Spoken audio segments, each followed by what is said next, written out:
Willkommen zum zweiten Teil meines Madagaskar Roadtrip Vlogs von der heißen Steppe Hochebene in Madagaskar direkt in den Regenwald. Wir sind hier im Ranomafana Nationalpark und wollen heute auf die Suche nach den weltberühmten Lemuren gehen. Los geht's!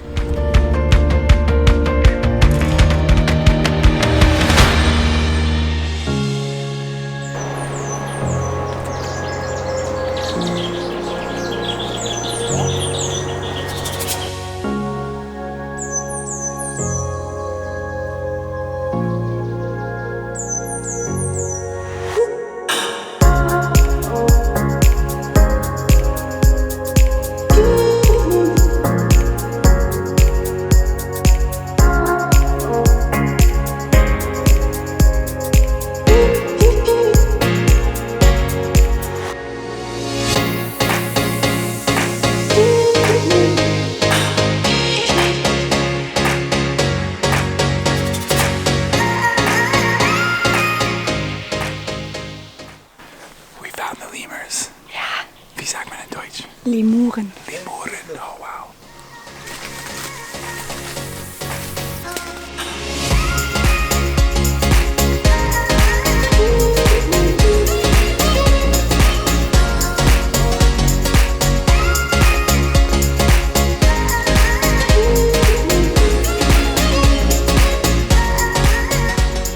Das war der erste Lemur, den ich je in meinem Leben gesehen habe, und das aus gutem Grund, denn die Lemuren leben nur hier in Madagaskar. So which lemur? That one is the red-fronted brown lemur. Red-fronted brown lemur. Hier im Ranomafana Nationalpark leben 12 verschiedene Arten, wovon wir erst einen einzigen gesehen haben. Also die Suche geht weiter.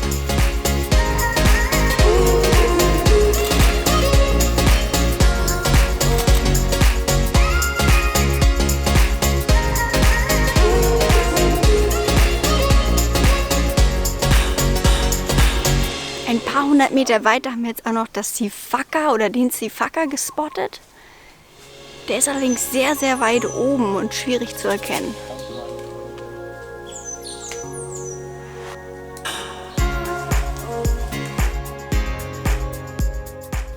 Einer der Sifaka hat ein kleines Baby. So süß.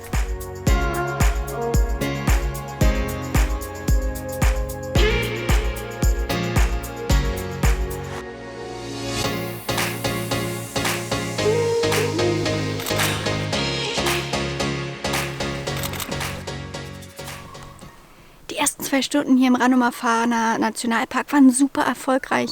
Wir haben 3 verschiedene Lemurenarten gesehen. Und jetzt wurde es aber langsam voll. Also viele Touristen kommen um diese Zeit gegen 8:30 Uhr an. Also mein Top-Tipp ist auf jeden Fall früh aufstehen.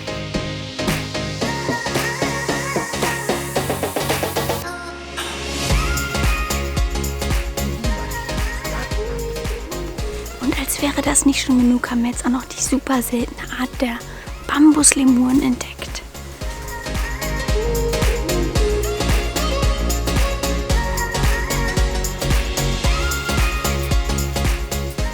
Gucken, ob Greg ein gutes Foto bekommt.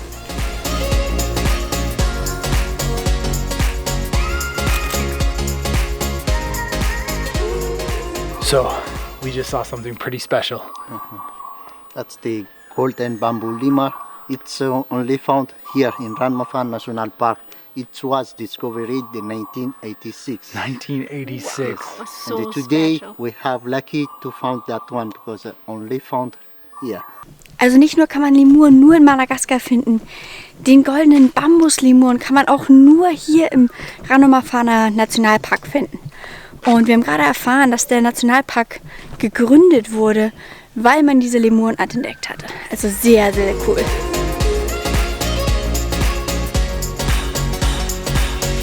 Nach einem super spannenden Morgen treten wir jetzt den Rückweg zum Hotel an. Dieses Video ist aber noch nicht zu Ende, denn wir besuchen morgen noch den privaten Park Anja, der von einer lokalen Gemeinschaft geführt wird. Und wir bekommen ihn zu Gesicht, da Mora Travel, unser Reiseveranstalter, das für uns organisiert hat. Also spulen wir jetzt gleich nach morgen vor. Um die 3 Autostunden westlich vom Ranomafana Nationalpark sind wir nun mal am privat geführten Park Anja angekommen. Und ich hoffe, ihr habt noch nicht genug von Lemuren, denn dieser Park ist berühmt für die sogenannten Kata-Lemuren. Das sind die mit dem Ringelschwanz.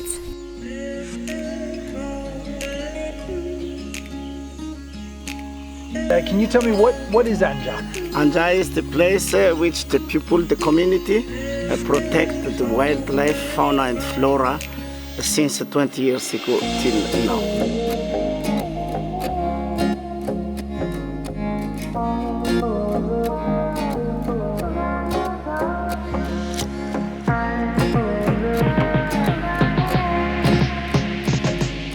Nach nur wenigen 100 Metern Laufen haben wir schon die ersten Kata-Lemuren mit ihren Ringelschwänzen gespottet. Die sitzen da oben auf dem Baum.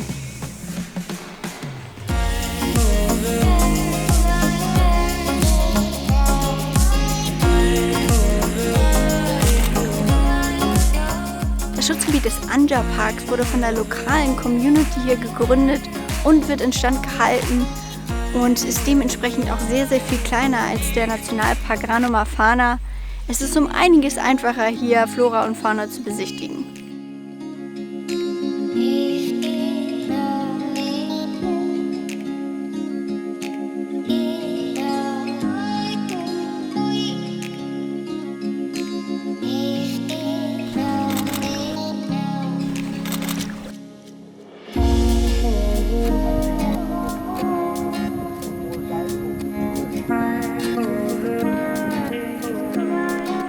Mit der Öffnung des Parks lebten hier um die 120 Kata-Lemuren.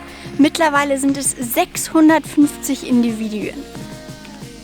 Also das zeigt ganz klar, was der Schutz eines privat geführten Parks bewirken kann.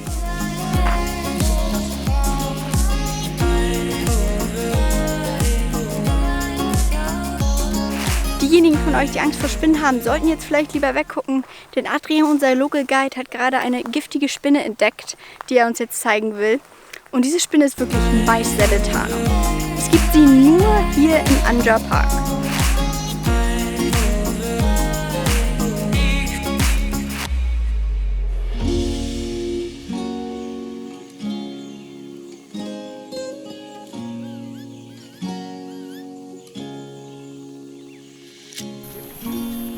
Der Anja Park ist so klein, dass man ihn in wenigen Stunden belaufen kann. Deshalb sind wir jetzt schon auf dem Rückweg zum Auto. Vielleicht noch ein paar abschließende Worte zu diesem Park. Obwohl es ein privat geführter Park ist, ist er natürlich für die Öffentlichkeit zugänglich. Ihr müsst einzig ein Eintrittsticket kaufen und einen Local Guide engagieren. Wenn ihr für die Katas hier seid, für die Lemuren, dann ist es auf jeden Fall ratsam, hier früh am Morgen hinzukommen. Denn um die Mittagszeit, so wie jetzt gerade, sind sie etwas schläfrig. Für uns war es aber vor allem wichtig, mehr über dieses Projekt zu erfahren, denn unser Partner hier in Madagaskar ist Mora Travel, die sich für nachhaltigen Tourismus einsetzen. Für uns geht es jetzt noch weiter und zwar zum nächsten Park, zum Isalo Park. Dort tummelt es nicht von Lemuren, aber landschaftlich wird das bestimmt auch total spannend. Also weiter geht's! Guten Morgen vom Isalo Nationalpark. Hinter mir geht gerade die Sonne auf und um mich herum diese Aussichten.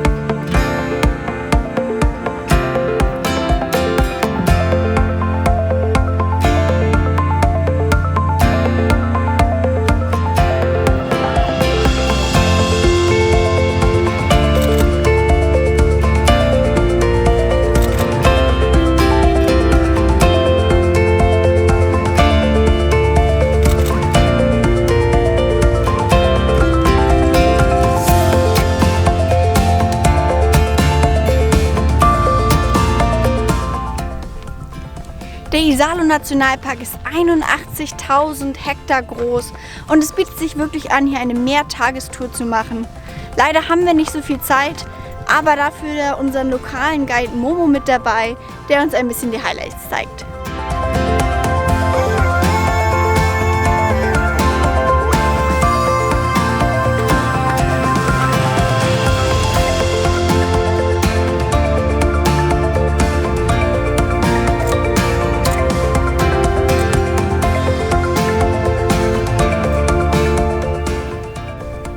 Wir sind jetzt direkt am Cliff des Namasa-Massivs. Hier geht steil runter. Und obwohl wir dachten, dass wir heute keine Lemuren zu Gesicht bekommen, haben wir einen gespottet, der direkt da hinten auf dem Felsen sitzt.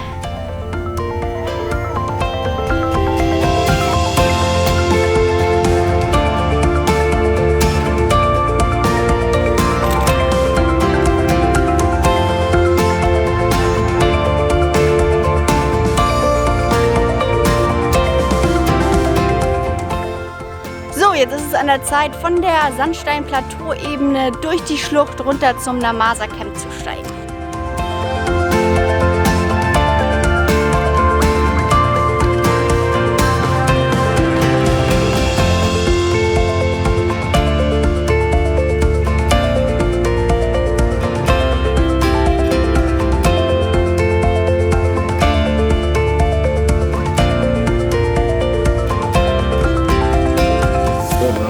Yeah.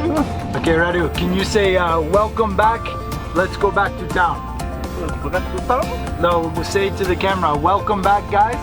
Welcome back, guys. Let's go back to the town. Sonnenuntergang hier von der ITC Lodge im Isalo Nationalpark und es ist an der Zeit, dieses Video zu beenden. Ich weiß, es ist etwas lang geworden, aber wenn man nur so wenig Zeit in einem Land hat, dann möchte man einfach das meiste aus jedem Tag machen. Und da die 3 Parks, die wir in den letzten Tagen besucht haben, so unglaublich toll, aber unglaublich verschieden sind, wollte ich sie gerne in einem Video mit euch teilen. Dieser extreme Kontrast zwischen dem Isalo Nationalpark, dem Ranomafana Nationalpark und dem Anja Park spiegelt, glaube ich, auch ganz gut wider, wie unglaublich vielseitig dieses Land Madagaskar ist. Und ich muss ganz ehrlich sagen, dass ich mich ein bisschen verliebt habe. Nicht nur in die kontrastreiche Landschaft, sondern auch in die unglaubliche Freundlichkeit der Menschen und natürlich die süßen Limoren. Greg und ich beenden unsere Zeit hier auf Madagaskar mit einem 3-tägigen Aufenthalt am Strand und werden dort einfach nur relaxen. Danach geht es für uns weiter nach Johannesburg und dann auf Safari. Das heißt, die Afrika-Vlogs von meiner Seite hören noch lange nicht auf und ich freue mich schon auf die nächsten Wochen. Ich werde in der nahen Zukunft bestimmt auch noch mal das ein oder andere Video über unsere Zeit hier in Madagaskar drehen. Also wenn ihr noch Fragen habt oder noch mehr zu einem bestimmten Thema wissen wollt, dann kommentiert das gerne unter dieses Video. Bleibt auf jeden Fall dran, abonniert diesen Kanal, wenn ihr es nicht schon getan habt. Tschüss von Madagaskar und wir sehen uns im nächsten Video.